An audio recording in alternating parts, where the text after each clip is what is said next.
I found a Doberman puppy bound in tape. What happened after changed everything. I swear to God, at first I thought it was a trash bag.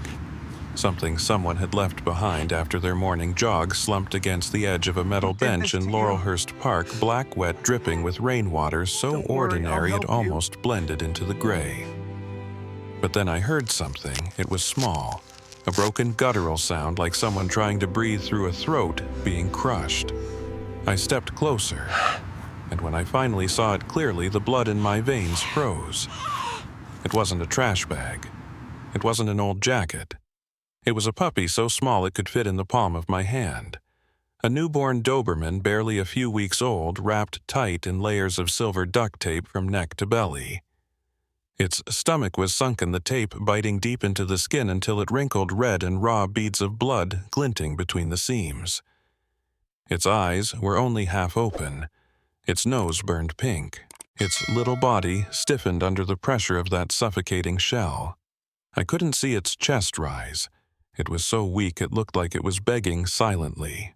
A tiny life with no name, no reason for this cruelty lying there while people walked their dogs, laughed, sipped their coffee, and stepped right past. I stood frozen. Then the anger came rising fast and violent, shaking through my hands like a storm. "Monster," I heard myself whisper. "What kind of bastard does this?" I bent down and touched the cold tape. It clung to the tender skin, and when I pulled it, tore the flesh. I gritted my teeth and peeled it off layer by layer, the smell of blood and glue, mixing thick and acrid, burning the air. Each time I pulled it, whimpered a sound so faint it felt like a soul refusing to let go. Around me, people kept running, headphones on, coffee in hand. No one stopped. No one asked. No one even looked. And that's when I realized silence might be the cruelest thing in this world. I'd lived in silence for 4 years, since Sarah, my wife, lost her battle with cancer. But this was the first time silence drove me mad. I pulled one of my gray hairs, held it under the puppy's nose. 1, 2 seconds. Then it trembled. So faintly, but it moved. It was still breathing. My throat tightened. Tears filled my eyes, not from weakness but horror. Something this small, wrapped like a corpse, is still fighting for one last breath. I didn't think. I just moved. I lifted it into my arms. Its body was ice-cold, light as melting snow. I wrapped it in my jacket, pressed it against my chest, and felt its heartbeat flicker under the fabric. "Hang on, little one," I whispered, running, shaking. "Don't give up." I don't remember how long I ran. Only the sound of wind in my ears, the metallic taste of rain, and the weight pressed against my heart. I tore through the streets, feet splashing through puddles, red lights blurring past as my pulse roared. Then the sign appeared, Pine Haven Veterinary Clinic. Its letters ghosted in fog. I kicked the door open. "Help him!" I shouted, my voice cracking. "He's not breathing." The nurse ran. The vet followed, oxygen tubes, towels, gauze, everything spinning like a storm. They laid him on the cold steel table, slipped a tiny mask over his muzzle, and hit the heart monitor. I stood there drenched, watching that fragile body rise and fall in broken rhythm. A single beep, then another. Weak. But there. And in that moment, I knew. This morning, I didn't just save a dog. I was pulled back from the quiet death I'd been living for 4 long years. The Pine Haven Clinic was soaked in pale white light, the stinging scent of antiseptic thick enough to choke on.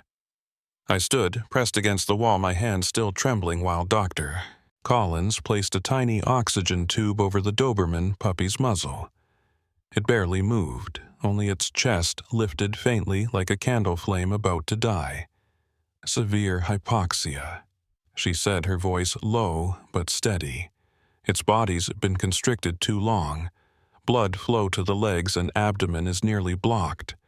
10 more minutes," and she stopped. I didn't let her finish. "Please save him." I rasped, my throat raw. "Even if there's only 1% left, please." A young nurse nodded, inserted the IV, checked the temperature, and wrapped the little body in a heating blanket. The heart monitor beeped soft, steady, each tone a fragile measure of hope. On the screen, the signal flickered like a thread fading in and out. It no longer had the strength to cry, but its eyelids trembled faintly. A creature abandoned, frail and shivering, still clinging to life as if something or someone was worth waiting for. I couldn't look away. The sight tore open a memory I'd buried, the day Sarah lay in her hospital bed pale, breathing through a machine, and all I could do was hold her hand and beg. The feeling came back whole sharp as glass. I wanted to turn away, but I didn't. I sat down beside the steel table, laid my hand on the blanket, and listened. The heartbeat was thin, erratic, each pulse a whisper for help. "Stay with me, kid," I murmured. "Don't leave. I can't lose anyone else." Dr. Collins glanced over. "If he makes it through tonight, his chances will rise," she said softly. "But he'll need constant care. Around the clock." I didn't hesitate. I stayed up 8 months straight watching over a patient, I said, eyes fixed on him. I can do it again. They taught me how to mix formula, how to feed through a syringe, and how to rub his chest to keep the air moving. Every movement had to be slow, exact, patient. One mistake could end him. The nurse handed me a small box of feeding tube syringes and a folded towel. "What's his name?" she asked. I looked at the little life wrapped in cloth, and the words slipped out before I could think. "Scout?" She smiled gently. "That's beautiful. Let's hope he really does scout his way home." I carried him out, pressed close to my chest like a spark in a storm. Rain was falling over Portland. I ran from the car to the house, lit the fireplace, spread a towel, and laid him in a small box lined with wool. The house silent for 4 years, filled with sound again. The rhythm of breath, the soft hum of the heater, my own whispering in the dark. Every 2 hours, I set an alarm. Each time it rang, I lifted his head, dripped milk into his mouth, and counted the swallows. Once he choked, coughing as milk spilled from his lips. I patted his back, heart pounding with fear. Then he breathed again, and I, an old man who thought he no longer believed in anything, cried over a single fragile breath. That night stretched like a year. I sat on the floor, back against the wall, eyes never leaving the box. Sometimes his paws twitched like he was dreaming. Maybe he dreamed of his mother, a memory he never truly had, but his instincts still reached for it. I touched my chest where he had rested earlier. The warmth was still there. By dawn, his breathing had steadied, still weak but even. I breathed with him as if we shared one pair of lungs. Outside, Portland glistened under rain streetlights, shimmering on puddles like pieces of broken glass catching light. Something inside me had shifted.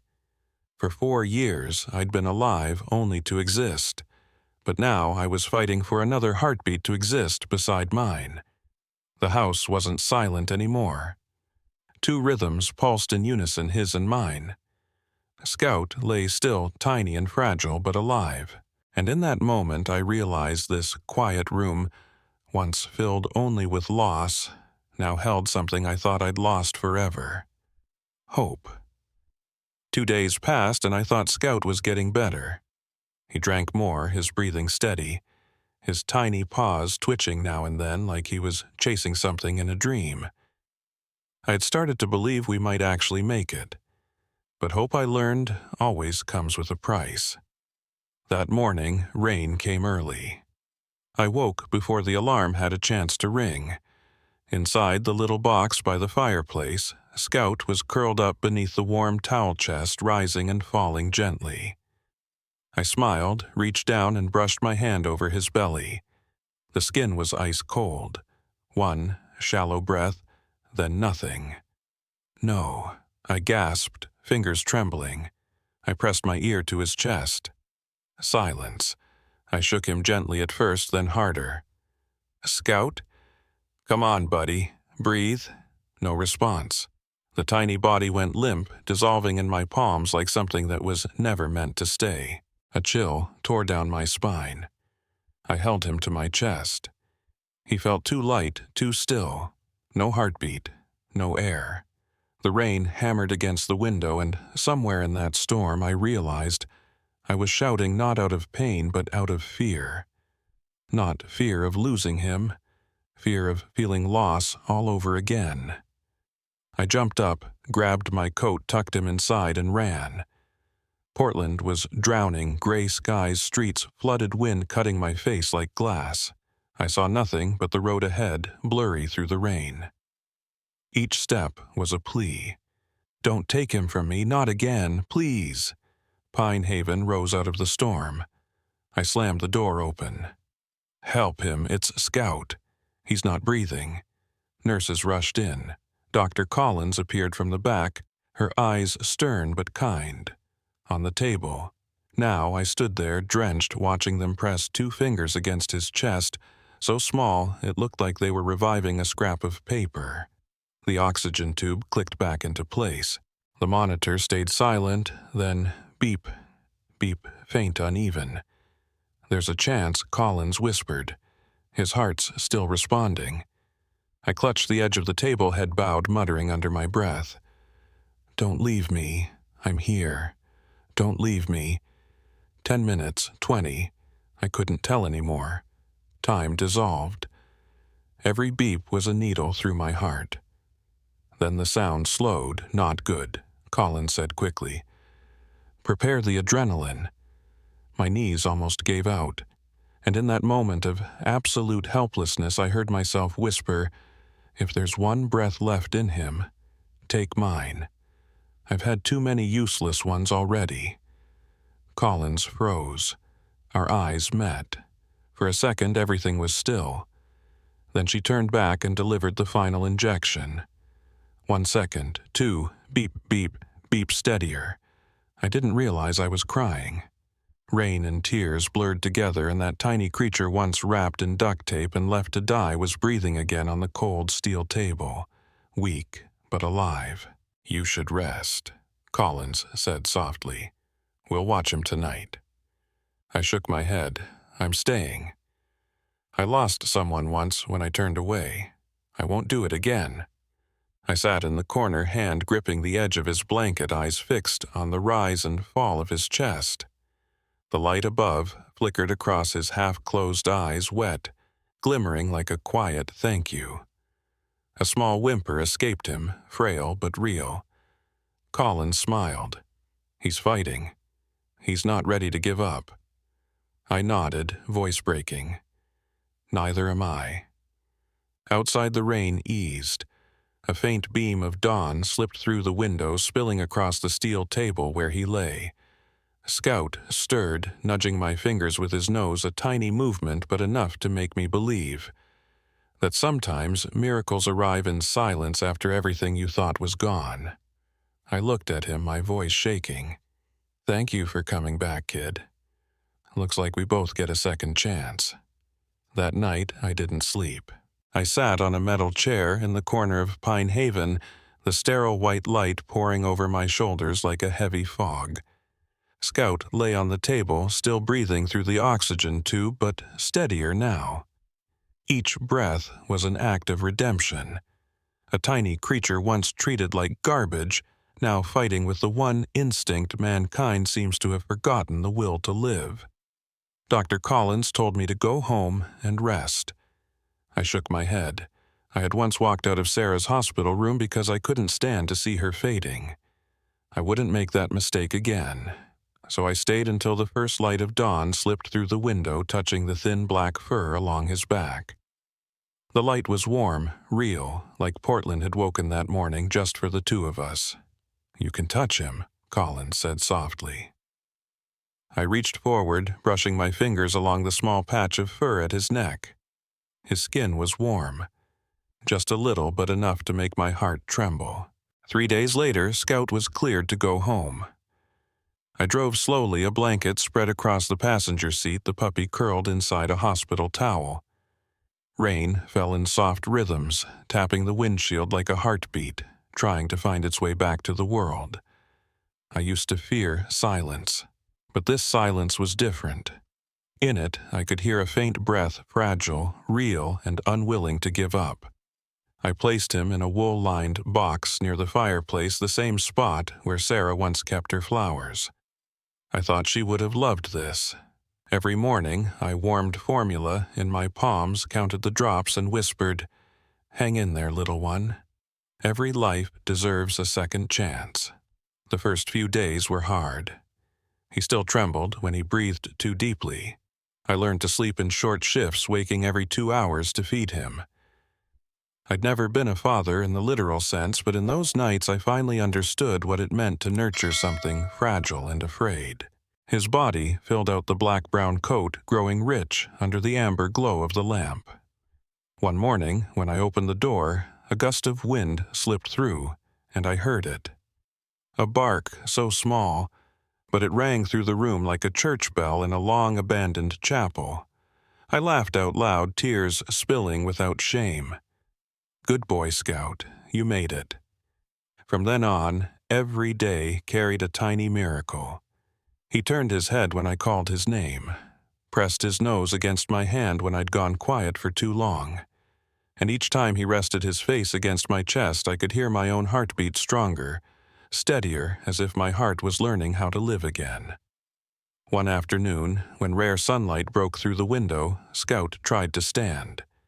His legs shook, his body swayed, but he tried. One step, then he fell. Then he rose again. And in that moment I understood strength isn't about never falling. It's about standing up when everyone thinks you can't. 3 weeks later, Dr. Collins stopped by for a checkup. "His heart's stable," she said, stroking his back. "You did well." I smiled. Not me, him. The kid's got more fight than I ever did. She looked around the house, her gaze softening. "You know," she said gently, "maybe you're the one who got saved." Her words left me quiet. I looked at Scout, fast asleep, head resting on my hand, twitching now and then as if chasing dreams. I thought of the nights I'd sat alone by the fireplace, unopened bottle beside me, lights off the world outside moving without me. Now the house had breath, heartbeat, warmth. And me, a man who once lost everything, learning to believe in life again. When Scout was strong enough, I took him outside for the first time. Portland was still damp, but sunlight cut through the clouds, glinting on the wet grass. He walked unsteadily, sniffing the earth, then lifted his head toward me. I looked back and nodded. "Yeah, we've come a long way, kid." I realized then life doesn't always give us a chance to fix what we've broken. But sometimes God sends us a small soul to remind us there's still something left to save, to love, to live for. And that morning in Laurelhurst Park, when Scout took his first steps under the sun, I knew I'd been forgiven.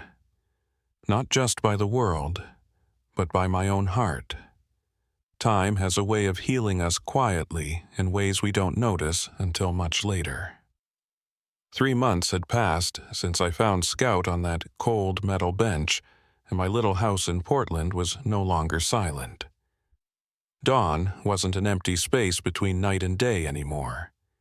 It began with small footsteps, soft breaths, and the scratching at the door, the sounds of a soul that had once fought just to exist. Every morning, Scout stood on the porch, ears now fully upright, eyes bright and clear, waiting for me to bring out the leash. I'd open the door, and he'd burst into the sunlight as if that light was something the world had finally given back to him. The legs that had once been swollen were strong now, sure quick. He ran circles around me, then looked back as if afraid I might disappear. I laughed and said softly, "No, kid, I'm right here." Every time I said it, I could hear my voice tremble. Because deep down, I wasn't just saying it to him. I was saying it to myself, the man who had lost everything and still feared losing more. Scout grew fast, but his eyes never changed, those gentle, grateful eyes that made me feel small in the best way. He followed me everywhere, gas stations, grocery stores, coffee shops. People stopped to ask, "Is that a Doberman? How's he so calm?" I would just smile. He's already seen the worst of people. All he has left is trust. That always left them quiet. But for me, it was the truth. At night, I'd sit in my old armchair, and Scout would stretch out at my feet, head resting on my shoe. The light from the fireplace danced along the walls, bathing the room in a soft, amber glow. I'd read the paper, he'd listened to the music, if you could call it that, his tail tapping gently to the rhythm of the guitar, like he was keeping time for me. Sometimes I'd find myself talking to him for hours about my youth, about Sarah, about the days I wasn't sure I could go on. Scout never answered, but his eyes did something few humans ever could. They listened without judgment. There were nights I woke drenched in sweat, haunted by dreams of Sarah in the hospital. And always when I sat up, Scout was there, his muzzle resting on my hand, his eyes asking, "You okay?" Just one touch and the panic faded. No pills, no whiskey, just his breath slow and steady. One morning, as we walked through Laurelhurst Park, the place where it all began, Scout stopped. He looked toward the same bench where I'd found him. I stopped too. The bench was still there, faded and worn, but different now. No tape, no fear, just sunlight spilling over it. Scout stepped closer, rested one paw on the seat, then turned back to me. I understood. He remembered. But he wasn't afraid anymore. I walked over and sat beside him, my hand on his back. "It's over now, kid," I whispered. "Every storm passes if you're patient enough to wait for the sun." He pressed his head into my hand, the light in his eyes warm as fire. In that moment, I realized Scout hadn't just been rescued. He had rescued me. In the days that followed, he became a rhythm in my life. When I made coffee, he waited by my feet. When I worked in the garden, he dug small holes beside me, face smeared with dirt, proud of everyone. I had once lived in a world where silence was the only thing that didn't betray me. Now, every silence was filled with his breath, a quiet melody only those who've known loss can truly hear. I started writing again, journal entries I hadn't touched since Sarah died. About the small lessons Scout had taught me, that patience can save a life, that love doesn't need conditions, and that no one is ever truly alone as long as someone is willing to wait for them to come home.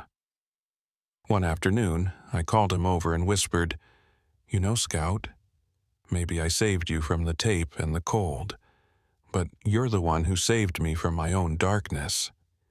He tilted his head, those deep brown eyes reflecting my face, then licked my hand softly, as if to say, "I know." And in that quiet moment, I understood something I never had before. Rescuing a life isn't the end of a journey. It's the beginning of something sacred when two broken hearts finally learn to beat as one. No one ever told me that recovery could be this terrifying. It was a damp, cold morning in mid-March. The Portland sky the color of worn paper. Scout, now almost 6 months old, was still small but sturdy, full of life, chasing leaves across the porch whenever the rain paused. I sat with my coffee, watching him dart after a stray yellow leaf. Then, in a blink, so quick I didn't even register it, he slipped. That sound will never leave me. The thud of a small body hitting the hard ground, a sharp cry, then silence. I dropped the cup and ran. Scout lay still at the foot of the steps, his back leg twisted, breathing fast and shallow. No, don't do this, kid," I whispered, hands shaking as I touched his stomach. He whimpered softly, eyes dimming, and suddenly I was back in the hospital again. Monitors, tubes, the fragile rhythm of a fading heart. I scooped him into my arms, pressed him against my chest, felt his heartbeat flutter and stutter. The rain started again. Pine Haven wasn't far, but that day the road stretched forever. I ran, soaked through shoes, slipping on wet pavement, my heart pounding in sync with his every beat a prayer. Dr. Collins knew the look in my eyes before I spoke. She didn't ask. "Put him here," she said sharply. "Heating blanket now." They checked his pulse, took an x-ray, and finally she turned to me. "No fractures. Likely a dislocation and shock. Take him home, keep him warm, watch him closely for 48 hours. I exhaled, but my legs wouldn't stop shaking. That old fear, the one that comes when you're about to lose someone you love, crept back from the grave I thought I'd buried it in. I didn't sleep that night. Scout lay across my lap, trembling, whimpering softly like he was calling out in dreams. Every movement made me flinch. I'd survived losing Sarah once, but even the thought of losing Scout was enough to tear open the wound I'd spent years trying to close. So I prayed for the first time in 4 years. Not for a miracle, just for that tiny heart to keep beating. "God," I whispered, "if you must take something back, please not him. I still need a reason to stay alive." The next morning, Scout opened his eyes. He couldn't stand, but he lifted his head and searched for my hand. When his nose touched my palm, I nearly broke.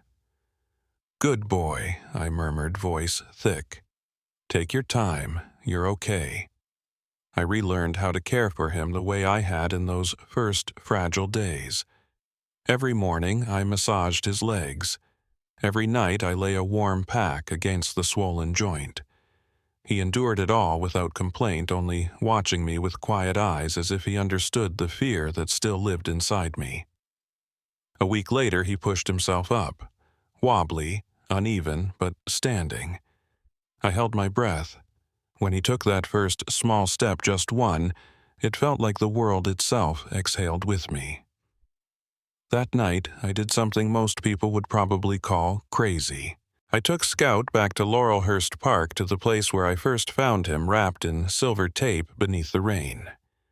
The metal bench was still there, old and streaked with rust. I ran my fingers along its surface. It was cold, just like that first morning. Scout stood beside me, then lifted one paw onto the bench as if finishing a circle we both started long ago. From my coat pocket, I pulled out a small piece of tape, the same one I'd kept all this time. It was stiff now, edges rough, but to me, it was proof of everything we'd survived. I laid it on the bench and wrote my hand trembling. He was found. He was loved. He made it home. Scout sat at my feet, his eyes glowing in the park lights. I rested my hand on his head. "You don't have to run from the past anymore," I whispered. "We won." The wind moved softly through the trees, carrying the scent of rain leaves and memory. I closed my eyes. In that quiet, I saw Sarah smiling the gentle smile I thought I'd forgotten, and for the first time in years, the emptiness inside me was gone. Since that day, I've called it our healing ritual. No ceremonies, no words, just two souls, once broken, sitting together in silence, looking back at the place that hurt them most and saying, "We're still here." Scout lay his head on my knee, letting out a long, steady breath. It was warm, real, whole. I stroked the back of his neck, feeling the strong, steady heartbeat beneath the soft fur. And for the first time in years, I understood. Sometimes God doesn't send miracles through prayer, but through a small living being who remembers how to love you when you've forgotten how. A year had passed since the day I found Scout on that old iron bench. Portland had outlasted the rain, sunlight draping gently over the damp streets, and I, the man who once feared the dawn, had learned to love the morning again. Each day, as sunlight crept through the window, Scout padded over to my bed, resting his paw on my shoulder, those amber-brown eyes gleaming as if to ask, "Where are we going today, Dad?" I smiled. "Somewhere we belong, kid. Where the light begins." He'd grown tall and strong, the graceful stride of a young Doberman, but in his eyes still lived the tenderness of a soul that had once fought simply to survive.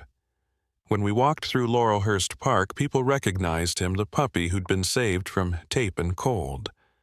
A boy, no more than 8, stopped and whispered, Sir, is that the dog from the article Miracle at Laurelhurst Park?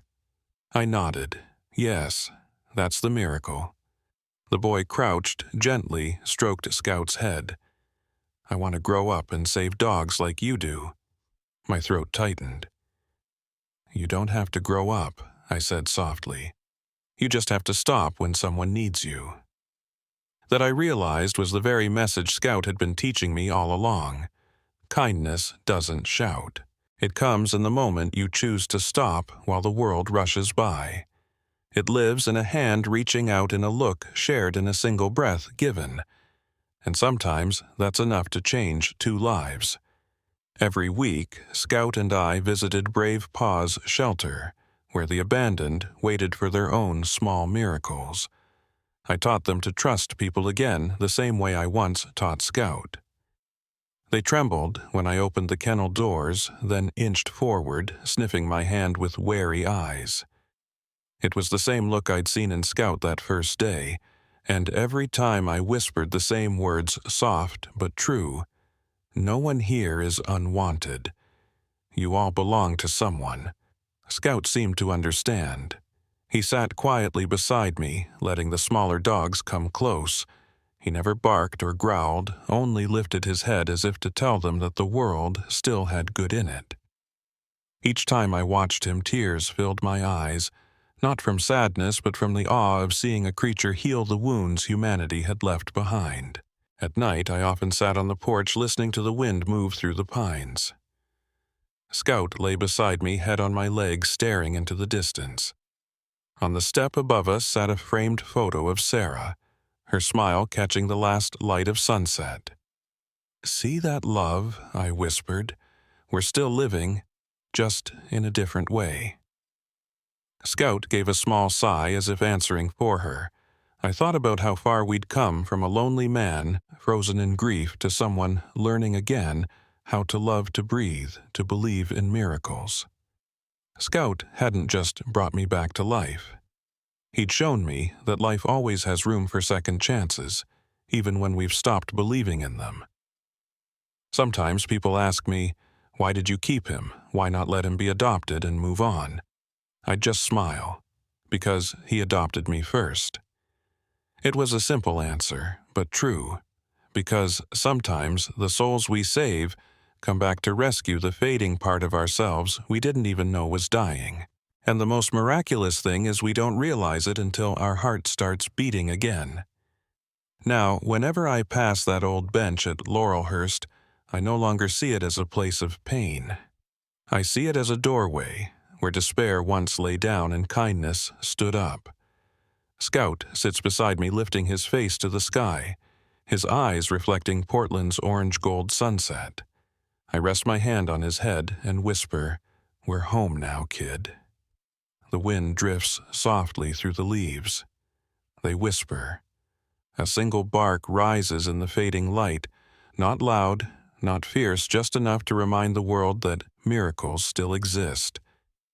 In every breath, every hand, every heart brave enough to stop and care. If you still believe there's room for kindness in this world, share this story. Not for me, not for Scout, but for the small trembling souls still waiting for someone to stop. Every view, every share could become the first breath of another miracle. Let's keep that light alive together, because sometimes the ones we rescue are the ones who rescue us right back.